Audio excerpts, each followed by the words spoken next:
Air and combustion. In this topic, we will discuss what air is composed of and its properties. Air is a mixture of different gases. The percentage of the active part of air can be determined using various methods. Copper turnings in a Air is a mixture of different gases. The percentage of the active part of air can be determined using various methods. Copper turnings in a combustion connected to two syringes on either side are heated as air is passed from the syringes back and forward.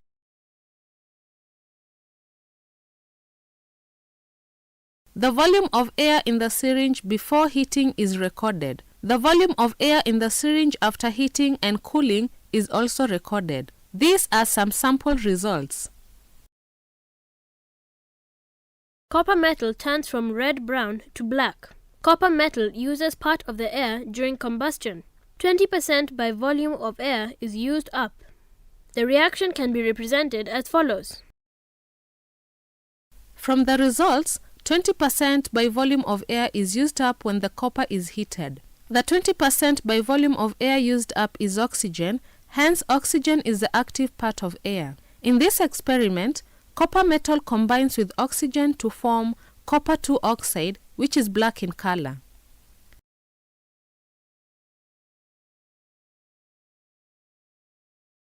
When a well-lit candle is placed on a beehive shelf, on a water trough and covered with a glass jar which is graduated, the burning candle is extinguished and water rises up in the gas jar.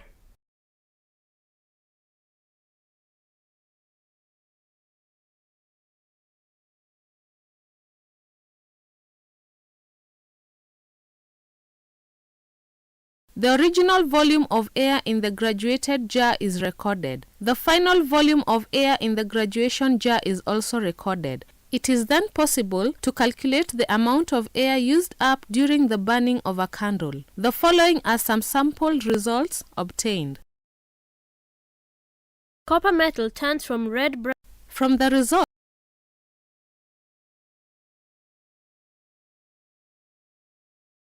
when a well-lit candle is placed on a beehive shelf, on a water trough and covered with a glass jar which is graduated, the burning candle is extinguished and water rises up in the gas jar.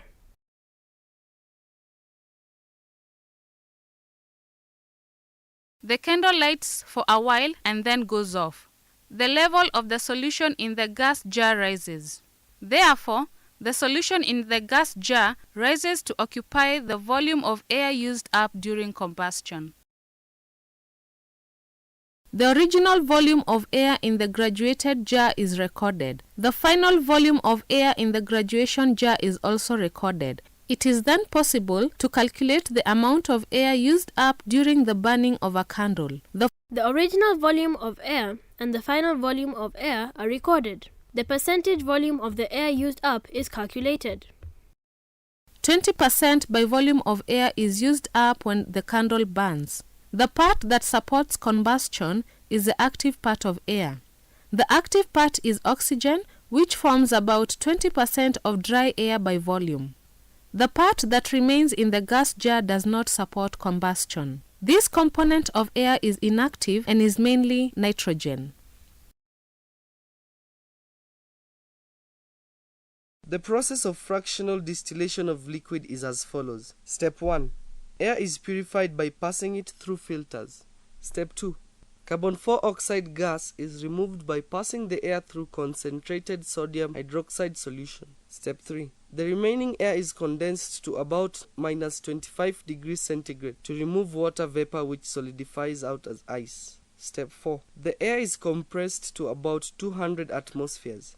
The cooled compressed air is allowed to expand rapidly. This process is repeated until all the air liquefies. Step 5. The liquefied air is then passed into a fractioning column containing compartments.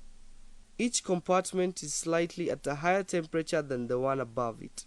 The components of the liquid air then separate according to the boiling point. Nitrogen distills off fast because it has a lower boiling point, of minus 196 degrees centigrade, followed by argon at minus 186 degrees centigrade, and finally oxygen at minus 183 degrees centigrade.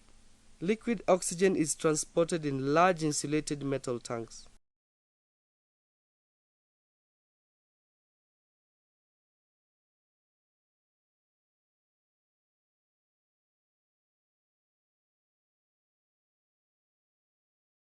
Buildings are destroyed by rust. In this topic, we will discuss what causes rusting and how to prevent it.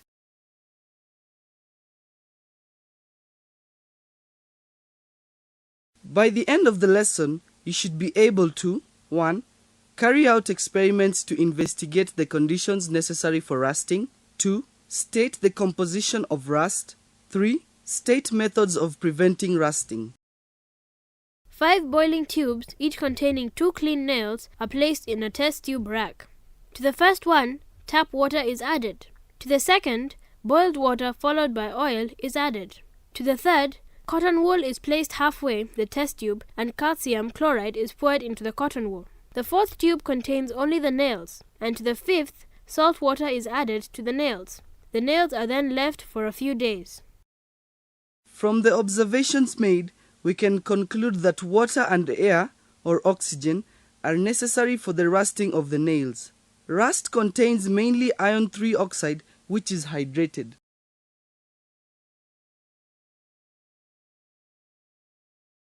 Rusting destroys machinery, equipment and roofs made of iron. Prevention of rusting is therefore of great importance. The following methods are widely used to prevent rusting of iron. Painting is one method used to prevent rusting and slows down the process of rusting. Click to play the video to observe how painting takes place.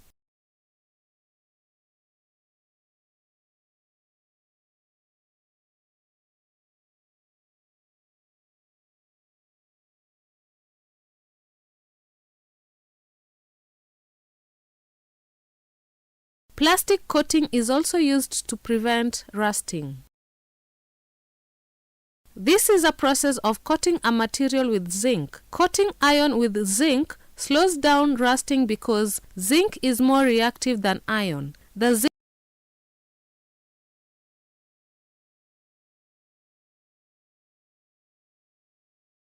Oiling and greasing is another method used to prevent rusting. This method is used for door hinges and moving parts of a machine. Click to play the video and observe how oiling and greasing takes place.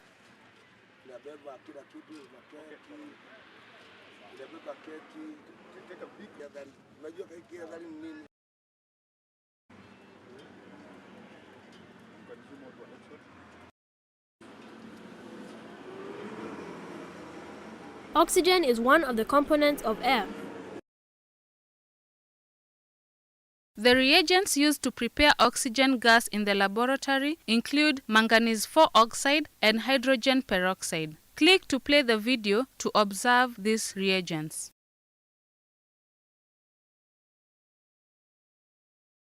Manganese 4 oxide powder is placed in a flat-bottomed flask and hydrogen peroxide is added drop by drop using a dropping funnel. Play the video to observe how oxygen gas is prepared.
Effervescence occurs while producing oxygen gas. Before the gas is collected, a few bubbles are allowed to escape. The gas jar is removed by covering its mouth with the gas jar lid while still underwater. The products formed when manganese 4 oxide reacts with hydrogen peroxide are water and oxygen gas.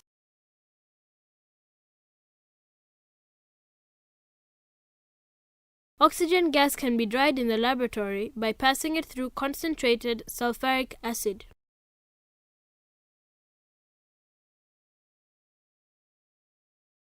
Concentrated sulfuric acid is referred to as drying agent. A drying agent is a substance that removes water from another substance.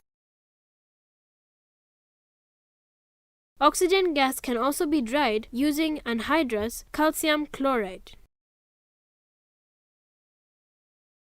Oxygen gas has various properties. When a glowing splint is put into a gas jar containing oxygen gas, the glowing splint relights.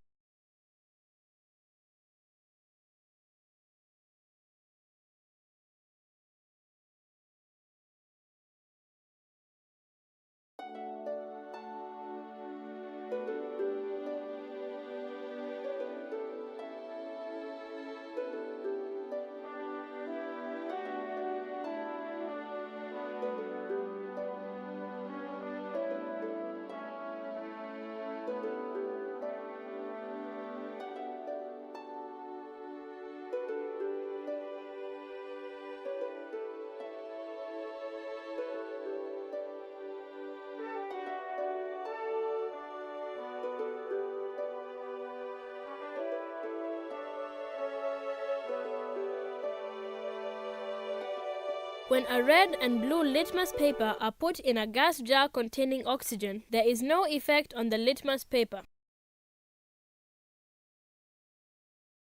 Sulfur burns in oxygen gas. Note that oxides of sulfur and phosphorus are poisonous, and so the experiment is carried out in a fume chamber. Click to play the video to observe what happens when sulfur is burned in oxygen gas.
Sulfur burns in oxygen with the blue flame, producing misty fumes of sulfur 4 oxide.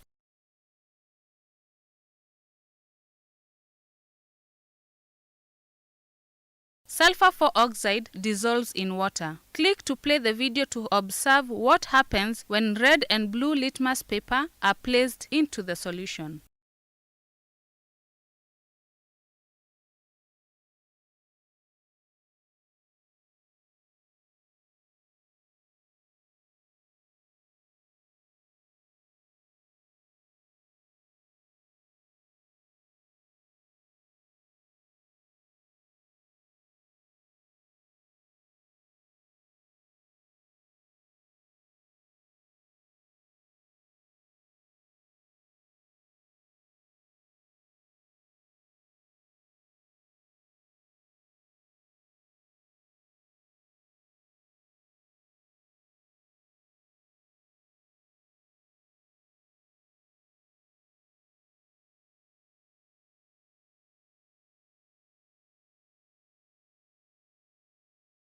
The oxide dissolves in water, forming sulfurous acid and sulfuric acid. Blue litmus paper turns red, while red litmus paper remains red. The oxides formed are acidic. These are examples of acidic oxides.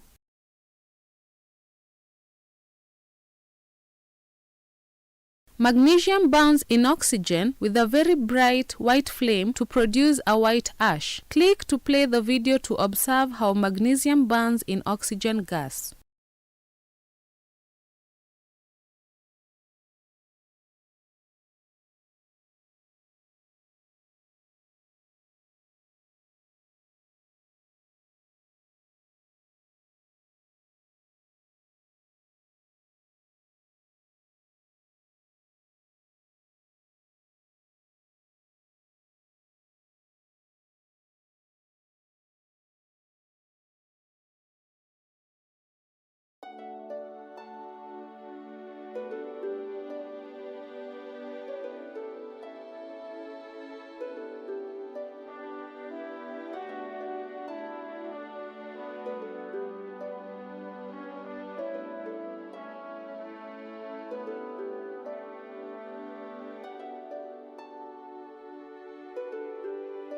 Magnesium burns with a dazzling flame when lowered into a gas jar containing oxygen gas.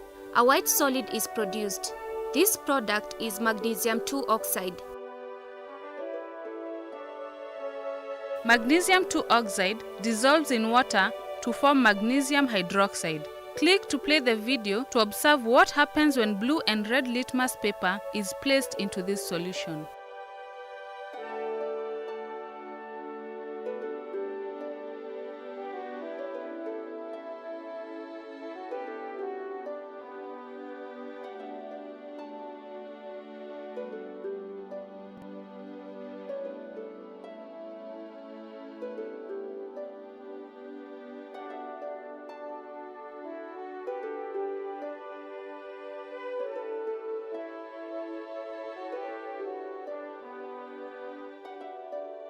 The solid is slightly soluble in water. The red litmus paper turns blue, while the blue litmus paper remains blue. Sodium burns with a bright yellow flame to produce sodium peroxide. Click to play the video to observe the product formed when sodium is burnt in oxygen gas.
This oxide dissolves readily in water to produce oxygen gas and sodium hydroxide, which turns red litmus paper blue. This shows that the solution is alkaline.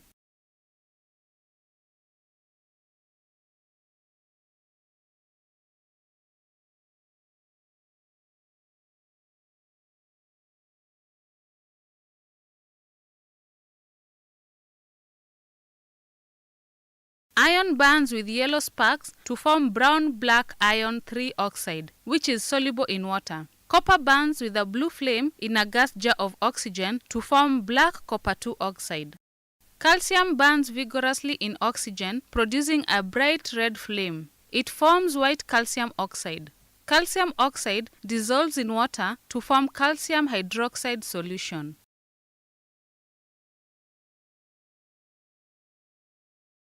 Conclusion: non-metals burn in oxygen gas to form oxides which turn moist blue litmus red. Such oxides are said to be acidic. Acidic oxides can be defined as an oxide which dissolves in water to form acidic solutions. Some non-metal oxides are neutral and have no effect on moist red and blue litmus. For example, carbon 2 oxide and water. Metals burn in oxygen gas to form oxide which turn red litmus paper blue. Such oxides are said to be basic. Oxides of reactive metals such as sodium, potassium, magnesium, and calcium form soluble oxides which turn red litmus blue. A soluble base is called an alkali. Many metals burn in oxygen at different rates. Metals burn in oxygen faster than in air because air is made up of other constituents such as nitrogen, carbon 4 oxide, which do not support burning.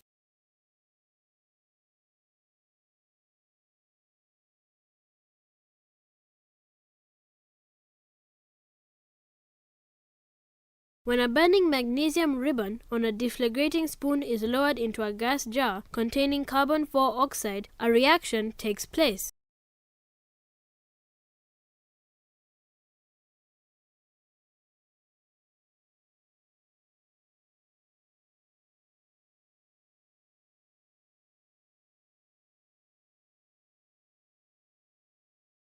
When a mixture of magnesium powder and lead 2 oxide is heated in a crucible, the following observations are made. Observe the following reaction and note the color changes.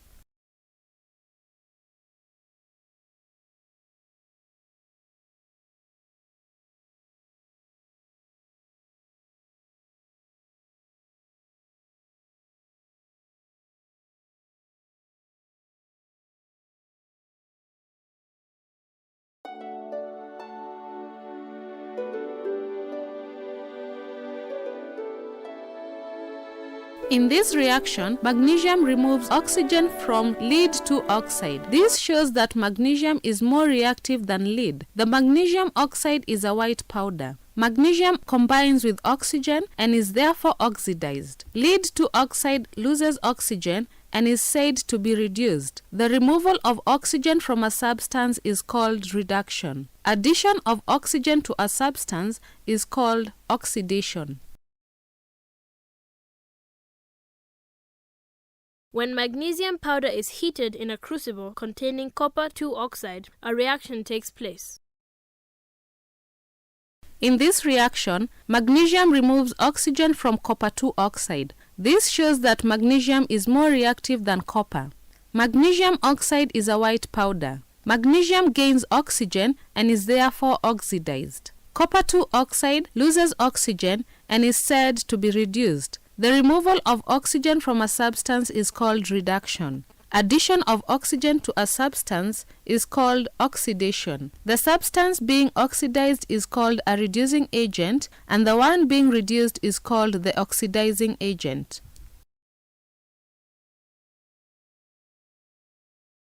Metals can therefore be arranged from the most reactive to the least reactive. This is shown by the reactivity series.